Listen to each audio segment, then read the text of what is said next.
Hello and welcome to the Bucket Lister podcast. Join your host Keith Crockford along with special guests who have travelled the world, here to share stories of their adventures and plenty of inspo to add to your bucket list. Now, let's get into today's episode. Hello everyone and welcome to this episode of the Bucket Lister podcast. I normally say that I am your host, Keith Crockford, but today I am not going to be your host. I am going to hand the controls over to Jake because we thought today, as I am currently sat recording this podcast from Español in the Costa Blanca in Spain. That's my Duolingo coming in there. I'm getting much better. I actually hit, Jake, 100-day streak 2 days ago. So my Spanish is slightly improving. So that's very good. I know. If you are, and Spanish, I think is such a good language because, you know, like you're off to Peru tomorrow, speak Spanish. Yeah. So, you know, you can use. I thought that conversation was going to go, I hit Jake. And then that was, I thought we were going to be revealing all the secrets. I haven't hit you. Anyway, so I'm going to hand over to Jake so we can talk about the trip that I am currently running in Spain. But also I want to talk about Spain as an adventure destination because I think it's quite often overlooked and it's very close to us in the UK. Cheap flights, loads of options, fly from local airports. So I'm going to hand over to Jake and we're going to discuss adventure in Spain. So Jake, take it away. Well, thanks very much, Keith. Yeah, I was really excited to do this one with yourself because Spain's somewhere that I've actually not really been to very much. I've only been once and that was a family holiday. And I think it's such a shame because it's so close and it just gets overlooked. I mean, I know that I do quite a lot of the trips to Morocco and we always look further afield. And I think that the countries that are the closest do tend to get overlooked quite a lot. Now, you're currently out on a trip that has gone a little bit under the radar. I would say it was advertised, but it didn't get, you know, as much of a response as we were hoping for. But you've got a good group out with you at the moment. We are planning on running that again next year. So I thought this would be a really good opportunity as you're there in the moment to kind of give us a few stories of what's going on and just give us a brief overview of what this trip is, because it's not super advertised. It's not one of our Kilimanjaros and Everest base camps that we push quite a lot. This one's a little bit more secret. So can you just explain to us, what are you actually doing out in Spain? Yeah, so we put this trip out for our bucket lister community. So people who had already done a trip with us or have already got one in the pipeline. I've spent over the last 20 years of my career, 25 years of my career in the outdoors, a lot of time in the Costa Blanca and in Spain. It is a climbing mecca in Europe for sport climbing. I used to work quite a lot out in Spain.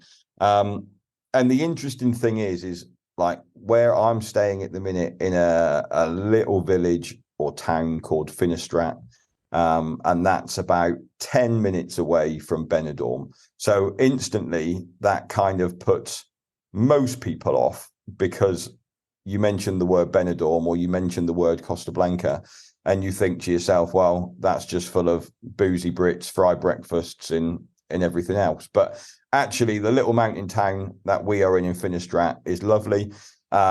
We've hired a villa for the week and we've got a load of activities to do with the group, and yeah, we're having a great time. We're halfway through our trip so far. We've been mountain biking and sea kayaking. We've still got climbing and via ferrata to do. So the whole idea of this trip was that we wanted to put together a 6-7 day trip that wasn't too expensive, that you could fly from your local airport, because ultimately most local airlines or most local airports fly into Alicante, which is the easiest airport to get to us where we are.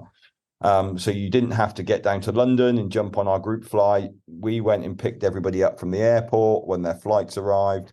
And then, yeah, we just went from there. So the trip, we could probably, like 16 would be like the maximum number for this trip. And like I say, everyone who's come on it has massively enjoyed it. We spent the day out mountain biking today, and everyone's had an amazing time and really enjoyed it. Yesterday we were sea kayaking. Like the guys are talking about coming again next year, and one's talking about bringing their daughter, one's talking about bringing their son, one's talking about bringing their partner with them. So like they've come out and had an amazing time. And I just think like Spain is not really, if you look at all the activities you can do in Spain, like it just goes completely under the radar. And, if I just think about what's on offer here, you've got climbing, you've got sport climbing, you've got trad climbing, you've got multi-pitch climbing, you've got walking, there's loads of ridge walking and scrambling to do. There's mountain biking, there's kayaking, there's deep water soloing, there's canyoning, both wet and dry canyons. There's coasteering. So, there's via ferrata, and they're putting more and more via ferratas up. So there's like 6 or 7 in the area now. So if you're keen on via ferrata, then you could come out and just do a week's via ferrata holiday. We wanted to do a multi-activity holiday because we didn't want to be too specific and say it's a climbing trip or it's a walking trip. We wanted a multi-activity program. We will probably mix the program up a little bit next year and maybe take one of the activities out and put another one in. But yeah, I mean, it's been a really, it's a really nice trip. Like it's cheaper than any of the other trips we offer, because of the location. You are still on mainland Europe. But yeah, I just think it's one that I think as the weather is lovely here at the minute. I mean, it wasn't supposed to be. It was the forecast was supposed to be better than the UK than it was here, but actually the weather's been very good for us. They've had thunderstorms every day for like a month, and we haven't had one since we've been here. So I think they've got over that peak now. But the weather's lovely. The villa's amazing. We've got a pool in the villa. Like I just walked up now to do this podcast with you, and the clients are all sat around the pool. It's 5:30 in the evening. They're all sat there having a beer, chilling out after their day of mountain biking. So yeah, they're having a lovely time in Finestrat. There's loads of lovely little restaurants. It's a proper Spanish-y town. It's not like you'd think of like built up Benidorm. It is a traditional Spanish town. So I think, it could be a definite trip for the future for people. And we're not going to run them all the time. Like, and it was just a way originally, like the concept that we thought about in the office was offering a trip that brought together bucket listers who had been on other trips to meet new people, meet other people that have done trips, talk about different trips. And that is what's happened on this trip, even though we've got a much smaller number than we'd hoped for. That has happened. People are communicating, people are talking. We've got people here who have done Mira Peak. We've got people here who have done Everest Base Camp, Gokyo Lakes. We've got people who've done Toubkal winter trips. We've got people here who are going on the Kilimanjaro cycle. We've got one who's going on Amadablam. So there's a complete range of people that are on the trip. But I think that's what makes it really nice. And the fact that, all of the activities that we're doing are at a basic level in terms of, we are going climbing, but we will set routes up that everybody can achieve something. The mountain biking today, was 42 kilometers of cycling downhill on lovely Spanish roads and looking at the scenery. Yesterday, sea kayaking, some were in singles, some were in doubles. We went and did a little bit, went and explored some caves, did some rock jumping. The kayaking instructor took a load of masks and snorkels, so people did a bit of snorkeling. So, it's just been a really nice trip in terms of that respect. Well, it sounded and sounds amazing, and all the pictures have looked brilliant. And I think one of the things that I really like about it as well is it's helping to build that community around the bucket list. It's something that we've always had, and I think everyone who's listening who's been on a trip with us before, the people that you meet out there, it does create a sense of community. And you are more likely to go on another trip with those people that you meet, or maybe do something in the UK. I know that a lot of people, once they've done one trip with us, they'll then join the Facebook page, or they join the Facebook page before, start meeting people. And a little bit like we said on the live a week ago, or a couple of weeks ago, we kind of put a question out and we said, is anybody interested in more meetups? Should we maybe do something in the UK, a couple of locations, put on a day hike, something like that? But this is like the ultimate version of that. And I love that it's a multi-activity because, with so many of our trips, we do have multi-activity trips, of course, but with some of our trips, you can really focus on water sports, hiking. You can be quite specific. Whereas this is just a week away in the sun, trying some things that you might have done before, trying some things that you might not have done before. And, hopefully going away with some people that, you're going to keep in contact with afterwards, and maybe even going away with some people that you've already met. So how many people did you say you've got with you at the moment? So there's 7 of us out here all together. So it's a nice little small group. And did any of them? I know that you said they've all done bucket list trips before, because obviously that's the group that we offered it out to. But did any of them know each other as they were coming along? Yeah, two have recently done the Toopcal winter trip. Brilliant. And they met on that trip. They'd already booked this separately. It's not like they came on this because of that. But yeah, they were on that trip together. So that's worked quite well in that respect. That's great. Okay, and you said that you could take up to 16. So where are you guys staying? What's the accommodation like? So we're in a large villa. I mean, to be honest, the villa sleeps 24, so we're rattling around in it. To be fair, it's we've got plenty of room. But in terms of transport and activities and stuff like that, 16 would be a really good number to have on it. If you went to 24, you would struggle with transport and getting people to locations and stuff like that. So, twin rooms, some quad rooms. So it's, and it's in a really quiet location, lovely views of the mountains behind. And that's what people don't really realize when they come to the Costa Blanca. And I mean, I put a photo up in the, on our bucket list adventure page yesterday. And in the mountain in the background is actually higher than Ben Nevis.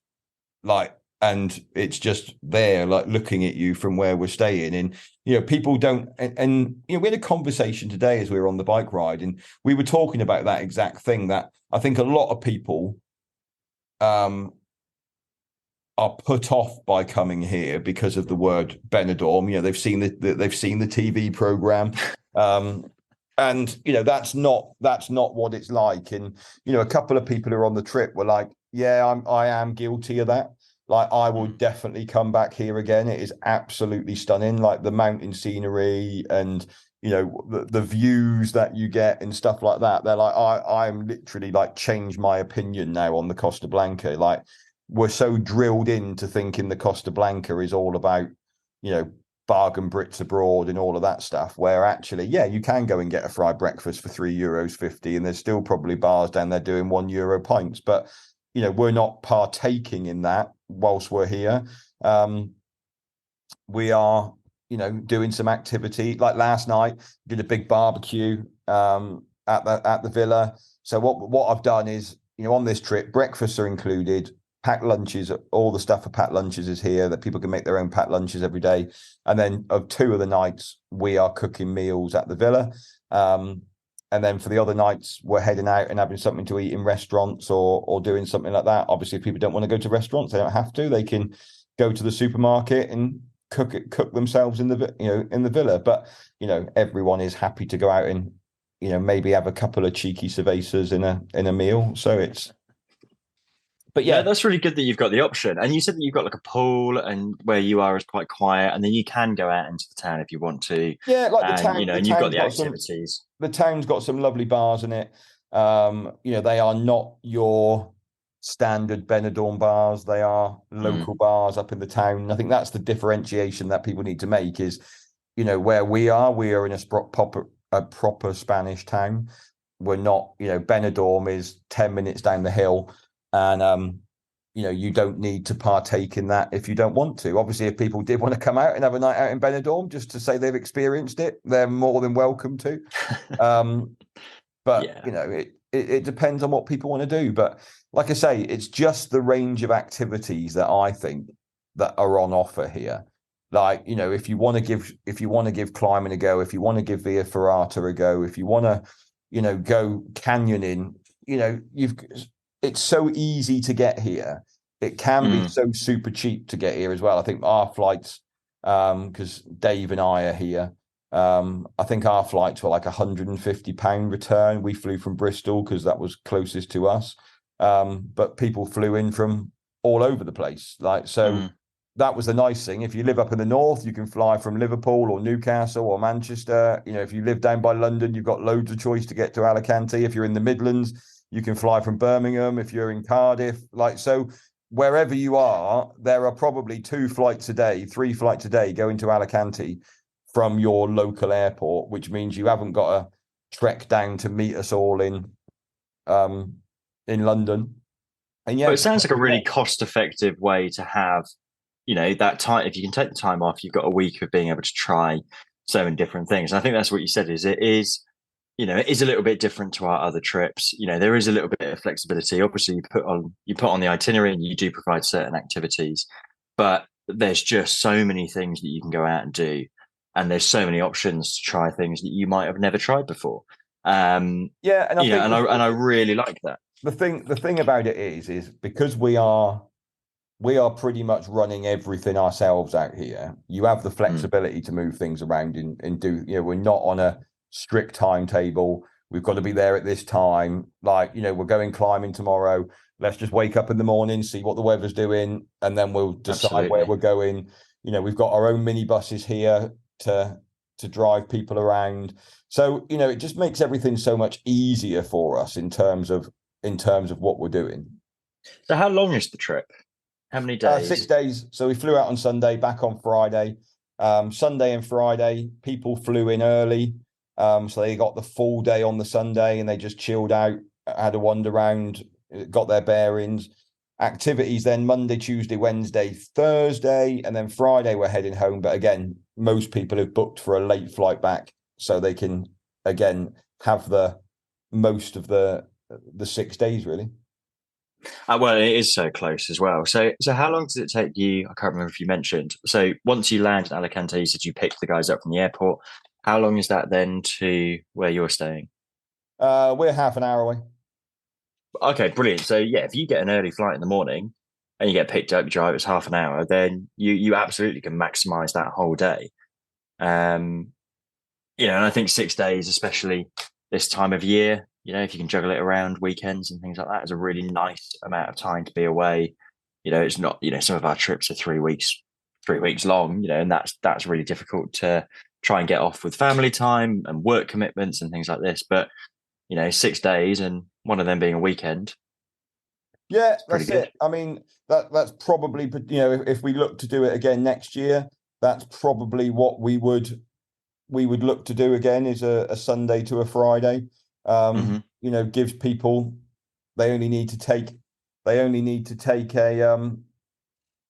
a week or 5 days off work, so they get the most out of it, and they still, you don't need to be any longer than that. The itinerary is perfect for a 6 day itinerary in essence.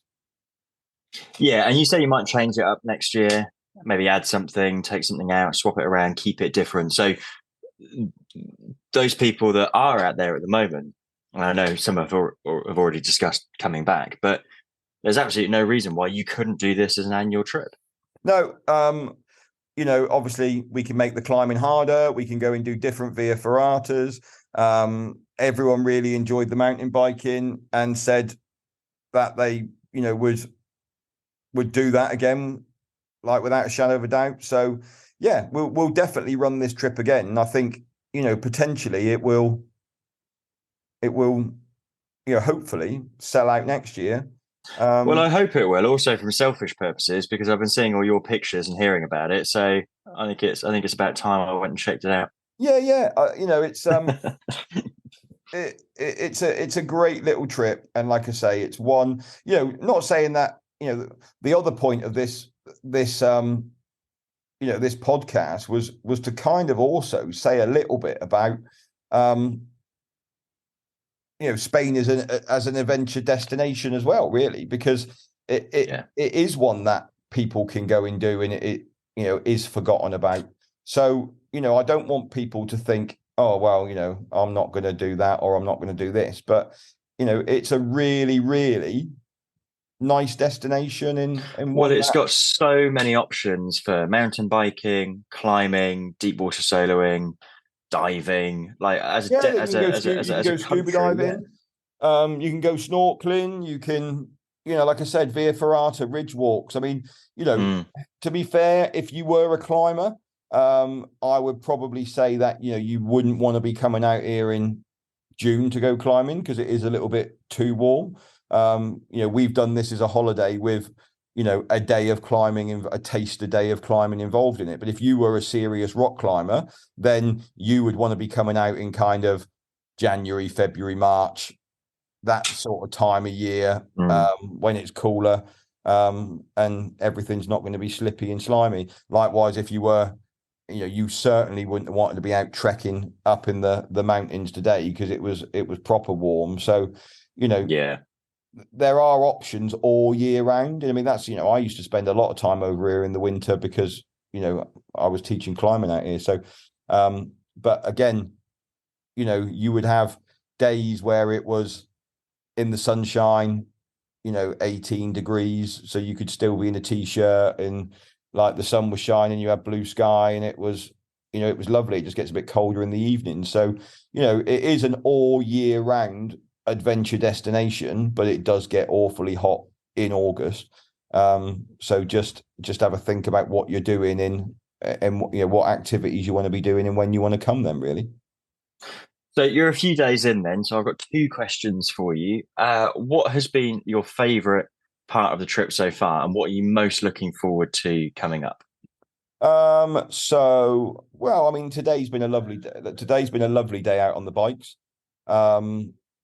It's sunshine, and it's just been amazing seeing the scenery. I've done it so many times now. But we are going to go and do a new Via Ferrata that I haven't done. So that will hopefully be my highlight, because that'll be something new for me as well that I haven't done yet. But it's just been nice spending some time with some bucket listers and talking about their trips. And I've only met one of them before. The others I didn't know. I haven't run their trip, so I don't know. So it's been nice having chats with them. And then I've got a trip coming up with one of them. They're doing Kilimanjaro me in September. So, that's nice to put names to faces and stuff before you go and do trips. And that was the whole idea, really, was to build the community. And the fact that you're out and about, and you're sat around by the pool, and you can go to the supermarket and buy some beers and just sit there chatting away is quite nice. So we will definitely be launching it. We will definitely be launching it again in June next year. I can't wait. Well, no, it just sounds brilliant, and I know Dave's out there this year. So we'll have to see what trips we've got running next year around the same time to see you can come next year. Exactly. That's exactly what I was thinking. I was like, oh, we'll see if he's busy those dates. Yeah. Well, Keith, thank you very, very much for taking the time to have a chat with us about that. I really enjoyed that talk. And I like I say, I can't seem to fault it. It just sounds like the most incredible trip.